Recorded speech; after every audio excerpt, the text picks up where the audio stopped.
Lishing lagwarep lauravani Punsigi khom pham hom naroi Nagtagi saruk nungsivani Ahen ba ama layram lo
Nungshiba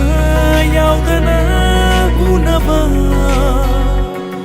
Mahausagi sumhatpa tayo nay Hingbagi khomthang soibada Taivangi apamba su hamchat nay minungshi chenba mapokni mai thi banang loi poloi minungshi chenba mapokni mai thi banang loi poloi landa mapokni gi vi bamni pumse gi fajar min chandi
Chenba masak lot kinu ho chenba lewai palesu